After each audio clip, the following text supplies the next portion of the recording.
When monarchies ruled civilization, there was no greater offense than defying the king.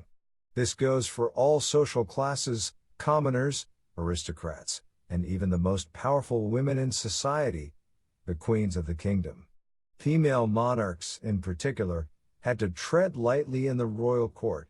Queens may indulge the wealth and glory that came with royalty, but ideally, they should remain compliant to the wishes of male monarchs. Otherwise, anyone in the monarchy can order for their murder. Queens were also assassinated for the political gain of others. If a queen's political utility ran dry, her throne was up for grabs. Being a female ruler comes with a target on your back, in any case. Some of the women in this list had their murder coming, while others were simply at the wrong place at the wrong time. Either way, the deaths of these female rulers demonstrate the disposability of women's statuses in society. Number 10. Berenice III of Egypt. Berenice III ruled as Queen of Egypt without a consort in 81 BCE. She ruled solo for 6 months, but she was eventually forced to share the reign and marry Ptolemy XI. Her new husband, however, wanted to usurp all the power to himself, and in true tyrannical fashion, he decided to assassinate her.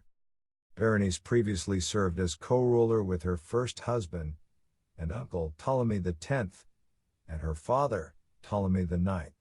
After their deaths, she assumed sole queenship of Egypt.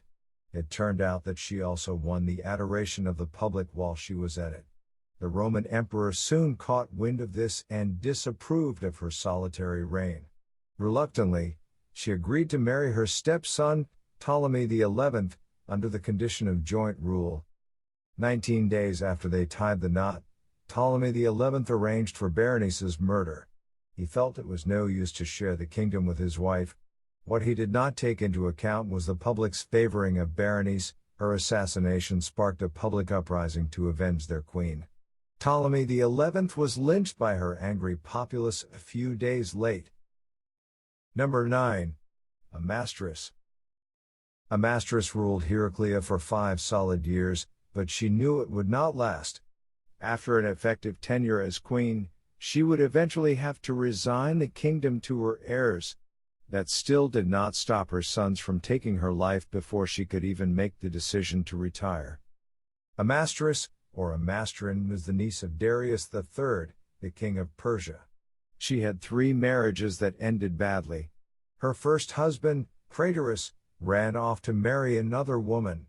Her second, Dionysus of Heracleoponica, became heavily obese and choked on his own fat. Her third, King Lysimachus of Macedon, withdrew from their marriage to pursue a more opportune espousal to an Egyptian queen. After Lysimachus fled, Amastris retreated to Heraclea and ruled on her own. Here she founded the city of Amastris and colonized several other small towns. She was also the first female to distribute her own currency. She was the guardian to her sons with Dionysus, Clearchus and Oxyartes. They were too young at the time to succeed their father, but the time was now approaching for them to come of age and replace her. While she was accepting of this inevitability, her sons grew to be impatient and power-hungry. Clearchus and Oxyartes arranged for their mother to be drowned at sea. Lysimachus caught word of his ex-wife's murder and immediately acted on vengeance. He killed the prodigal sons and ascended to the Heraclean throne himself. 10 historical Persian queens and empresses. Number 8. Galswintha of Neustria. Galswintha was always a footnote in the saga of her more infamous sister, Brunhilde, the queen who caused multiple wars and the deaths of 10 kings. Yet it is important to note how it was Galswintha's assassination that enabled Brunhilde's actions. It served as the root trigger that started over 40 years of warfare in the Frank kingdoms. All this chaos started when Galswintha's husband conspired for her murder so his mistress can take her place. Galswintha and Brunhilde were the daughters of Athanagild, the Visigoth king of Spain. Athanagild arranged for them to marry 2 brothers who each ruled their respective kingdoms. Brunhilde matched with an ideal husband in the charming King Sigebert I of Austrasia. Galswintha, on the other hand, ended up marrying someone far less pleasant, Chilperic I of Neustria, a known womanizer who bedded and impregnated many women. Galswintha begged her father to have her return home, but alas, he left her to fatally face her imploding marriage. A year after the union, Chilperic's favorite mistress, Fredegund, talked him into murdering Galswintha. Chilperic jumped into marrying his co-conspirator shortly after they killed the queen. When Brunhilde found out about her sister's murder, she persuaded Sigebert to go at war with his brother. This kick-started the long-winded conflict between Neustria and Austrasia. Number 7. Roxana. When Alexander the Great died, it was a bloodbath race to his throne. His wife Roxana was a power player in the race, having fought and killed ruthlessly for her son's claim to rule. She soon fell short when she and her son were murdered, just when it seemed like most of the competition were gone. Roxana was the daughter of a Bactrian noble. Alexander took a passionate liking to Roxana after he seized control of her father's kingdom. Alexander took her hand in marriage, and also attracted the familial affections of Alexander's mother, Olympias. Her mother-in-law would grant her protection in her time with the Alexandrian Empire. In 323 BCE, Alexander died of illness. Roxana needed to quickly secure her son's succession to the fallen conqueror. In order to eliminate the competition, she arranged to murder Alexander's other widows, Statira II and Parysatis. As she schemed, her beloved mother-in-law was executed by Cassander, the Macedonian heir. With Olympias out of the way, Cassander had entrenched his case for kingship. What was left is to rid of the final obstacle in his path to power, Alexander's surviving lineage. He ordered for Roxana and her 13-year-old son to be murdered, thus ending Alexander's royal bloodline. Number 6. Empress Shu Ping-jun. Shu Ping-jun and her husband Liu Bingyi started out in poverty. Huo Guang, the noble statesman, scouted Liu and groomed him into becoming Emperor Xuan of Han. Xuan brought Shu with him to the royal court as he ascended the throne. However, the court felt that the emperor was more suited with someone of nobler blood. Shu, in this case, was necessary roadkill. Remaining devoted to his Shu, Xuan refused Huo Guang's advice of taking a second wife.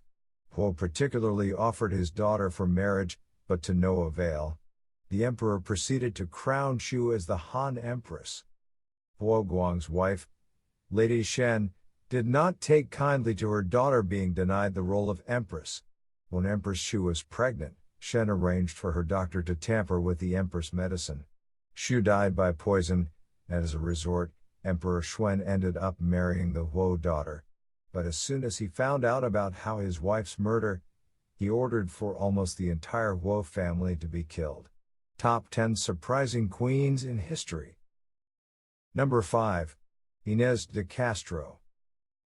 The heart wants what it wants, and if the heart in question is the future king of Portugal's, true love could bring more bad luck than it could any happily ever afters. For Ynez de Castro, falling in love with a prince left the royal court no choice but end her life mid-fairy tale. She was only crowned queen after death. Ynez was a lady-in-waiting when she attracted the affections of Prince Pedro I. At the time, the prince was married to her cousin, Constanza, with whom he bore legitimate heirs to the throne. Pedro's heart, however, was passionately devoted to Ynez. When Constanza fell ill and succumbed to death, it yielded the path for Ynez and Pedro to openly indulge their relationship. Pedro secretly married Ynez without notifying the King of Portugal, and Pedro's father, Alfonso. They had 4 children. Alfonso learned of Pedro's marriage through his 3 counselors, who noticed how Pedro became closer with Ynez's brothers. The counselors cautioned that Pedro's children with Ynez could block Pedro's legitimate heir from rightfully ascending to the throne. Their solution was to kill Ynez. The counselors stabbed her to death after she bravely appeared and pleaded before the king. After Alfonso died, Pedro became king.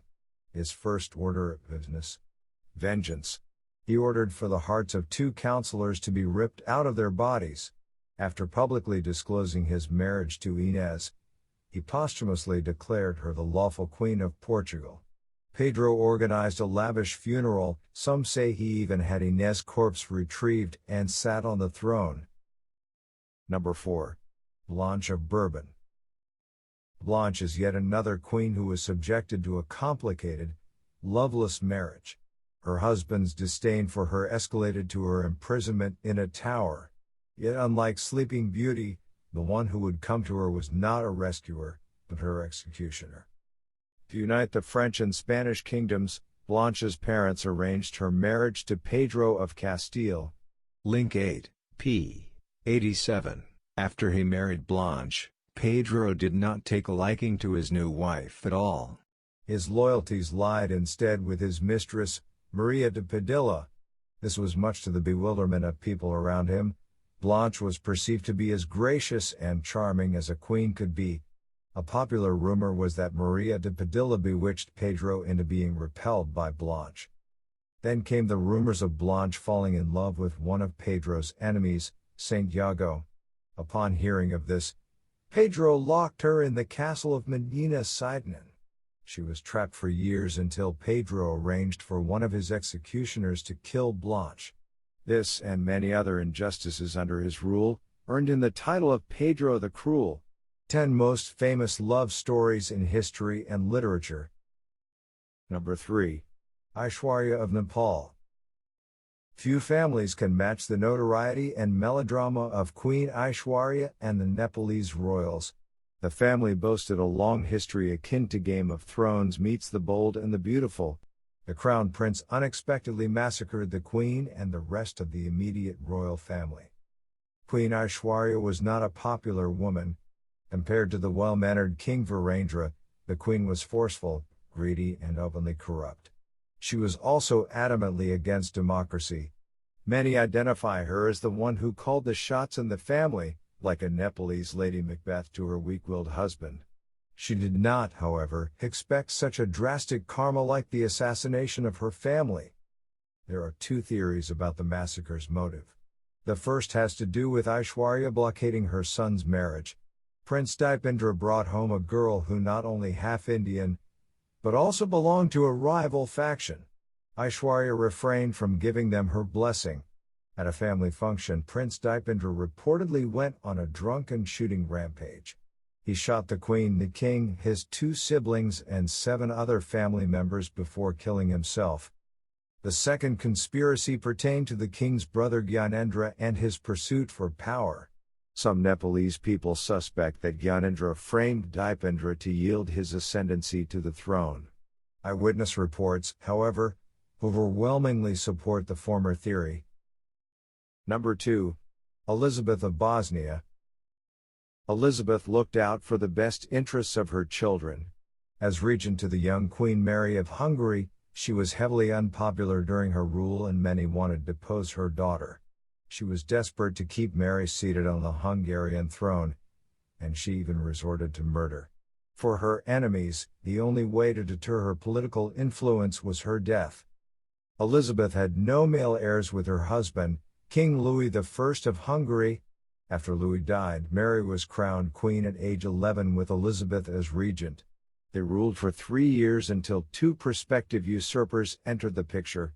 Sigismund of Luxembourg intended to marry Mary, while Charles III of Naples desired to overthrow her. Charles invaded Hungary in 1385, deposing Mary to take the throne himself. Intending to restore Mary's title, she invited Charles over for a visit one day, only to assassinate him. She successfully restored Mary to the throne, until Charles' supporters returned the favor. Charles' supporters, the noblemen John Horvat of Hryani and John of Palestina, sought vengeance. They ambushed Elizabeth and Mary's carriage ride to kidnap them. Elizabeth begged her captors to spare her daughter's life. They agreed, but not until they inflicted Mary with the trauma of strangling her mother in front of her. Number 1. Anula of Anuradhapura. Anula is infamous in Sri Lankan history as the queen who murdered her husbands and slept with multiple working-class men. After she exhausted her antics, the court organized her karma by burning her alive. Anula rose to power after marrying the rebellious king, Karunaga. The union that lasted for 12 years, but Anula was actually engaging other business on the side. She especially fell enamored with Shiva, her palace guard. Intending to replace the king by her side, she poisoned Karunaga and made Shiva her consort, thus kickstarting her streak of murders. After 3 years, she also poisoned Shiva. Rinse and repeat with the next 2 men she made her husband. Each man she killed kept the throne warm for his next replacement. While married, she was also said to have had sexual affairs with multiple palace guards on the down low. She poisoned her final consort, and it was then that she decided to rule Sri Lanka on her own. This was cut short when her solitary rule received backlash from the public. Katakana Tisa, the son of Karunaga's original successor, deposed Anula and enforced her judgment day. Tisa had her trapped in the palace where she committed her crimes and ignited it on fire, setting her live body ablaze. In dying, she was surrounded by the spirits of those she murdered.